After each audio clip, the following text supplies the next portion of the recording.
O professor do Departamento de Ciências Biológicas da Faculdade de Ciências da Unesp em Bauru, Renato Guilard, acaba de assumir a presidência da Sociedade Brasileira de Paleontologia. Ele foi eleito durante o 25º Congresso Brasileiro de Paleontologia, realizado no fim do mês passado. E para falar sobre suas ações à frente da entidade, recebemos o professor aqui em nosso estúdio. Renato, muito obrigada por sua presença aqui no Unesp Notícias. Por nada. Renato, quais são os desafios que a presidência da Sociedade Brasileira de Paleontologia deve trazer para você? Olha, são vários os desafios. Na verdade, a gente está começando praticamente do zero em várias questões fundamentais para o nosso trabalho. E uma delas que eu destaco mais é a legislação pertinente a nós. A gente tem uma legislação referente a fósseis muito fraca no nosso país. Então a gente não sabe se pode comercializar ou não se pode comercializar fósseis, a gente não sabe se pode transportar fósseis de um estado para outro em segurança. Isso eu digo os pesquisadores. Então realmente isso se dá por problemas de definição de lei. Isso é uma das coisas que a gente quer trabalhar. E o que existe geralmente está disperso entre diferentes órgãos do governo federal? Isso acontece? Isso, na verdade existem leis, né, existem normativas a respeito, mas elas estão dispersas em órgãos de governo. Então, o antigo DNPM, que é o Departamento de Mineração do país, ele tem uma legislação para fósseis, mas repara a incoerência, é um órgão de mineração, né? Como é que você vai tratar um fóssil, que é um bem cultural, patrimonial, como a Constituição fala, no meio de mineração? Então esses problemas é que aparecem.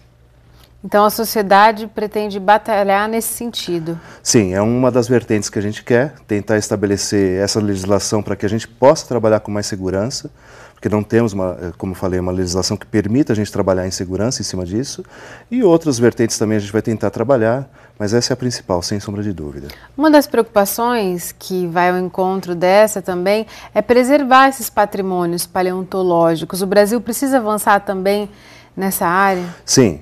Sobretudo em alguns patrimônios, algumas concentrações fossilíferas que a gente não tem controle porque eles estão dentro de lavras, de minerações. Os fósseis, como eles são encontrados em rochas, muitas vezes a gente vai encontrar em áreas de mineração. E essas áreas são comercialmente ativas.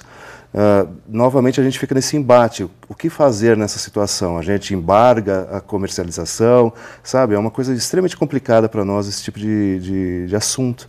E esses sítios paleontológicos muitas vezes estão nesses lugares onde há dúvida do que fazer, de como proceder. Fica esse embate entre o interesse privado e comercial. Sim, sim. E vocês que precisam pesquisar, né? Sim, nós precisamos pesquisar, a gente entende que eles precisam também minerar, então é algo complicado, né? Durante esse último congresso, quando você foi eleito, né, o presidente, surgiu um tema bastante pertinente, uma discussão atual, que foi um relato de mulheres que falam que sofrem assédio sexual na área da paleontologia. Foi escrita até uma carta de repúdio, né, sobre isso. Isso deve passar pela a preocupação com o combate, esse tipo de comportamento deve passar pela sua gestão também? Sim, com certeza. Eu fiquei deveras assustado com o que aconteceu nesse congresso, no sentido da discussão em si. Algumas colegas minhas já tinham trazido essa discussão entre nós, mas eu propus, junto com o congresso, que a gente debatesse isso de uma forma mais ampla. E o debate foi em cima do assédio sexual em cima de professoras e de alunos de pós-graduação. Então, não estamos nem falando de alunos de graduação, né? São pessoas, em teoria, com um pouco mais de nível dentro da academia. E os relatos são assustadores, há um assédio constante em cima delas, às vezes não tanto em relação ao sexismo, mas sim a relação de poder que o homem tem em cima da mulher no meio acadêmico, o que gera esse sexismo. É uma discussão muito profunda que a gente tem que levar para a academia, porque com certeza não é só na minha área, em todas as áreas que isso deve acontecer. É um traço da nossa sociedade que é marcadamente machista e que vai aparecer em todas as áreas. A academia vai refletir a sociedade. Se a sociedade tem esse comportamento, certamente na academia a gente vai vê-lo também. Voltando à paleontologia em si, você atuou bastante tempo na educação básica. A paleontologia ela é bem trabalhada nas escolas? O currículo dá conta de divulgar esses conceitos, esses temas da área? Eu trabalhei faz tempo no ensino médio, Na época que eu trabalhava no ensino médio, isso na cidade de São Paulo, a paleontologia era superficialmente tratada, a gente tinha pouquíssimas informações sobre a paleontologia, ela estava muito mais inserida em geografia do que em biologia, por exemplo, e havia comparações, por exemplo, da história do surgimento da vida da história bíblica com a história biológica. Então é sempre um contrassenso, assim, são coisas antagônicas que caminham juntas, né? Mas é difícil. O currículo teria que ser muito mais... É difícil falar se o bem currículo trabalhado. ele não, em teoria o nosso Estado é laico, então não deveria ter esse tipo de comportamento, mas é muito forte, é gritante isso na sociedade.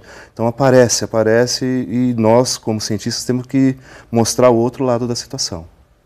Aqui na Unesp, o professor coordena o La Palma, né, que é o laboratório de paleontologia de macroinvertebrados da Unesp em Bauru.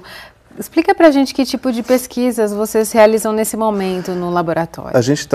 O nome é referente ao que a gente trabalha mesmo, então são macroinvertebrados, são invertebrados visíveis a olho nu, e a gente trabalha com diversas idades e diversos grupos de animais por todo o Brasil, desde do estado do Paraná, Tocantins, Amapá, até no próprio Acre a gente está trabalhando. E a gente faz a descrição desses animais, que aqui no Brasil são pouquíssimos os paleontólogos que existem, e além da descrição mais simples possível, a gente faz um estudo também ecológico para conseguir publicar em revistas de fator bom, né, internacionais. Então, a gente está nessa batalha constante dentro do laboratório. E olhar para esses animaizinhos ajuda a entender a história da nossa própria evolução? Com certeza. É algo emocionante você abrir uma rocha e ver um fóssil. Você sabe que aquele organismo está pelo menos 200, 300 milhões de anos lá, esperando você, e claro que ele vai te contar uma história, né? É essa história que a gente decifra. Tá certo, Renato. Muito obrigada por sua participação aqui. Por nada, obrigado pelo convite.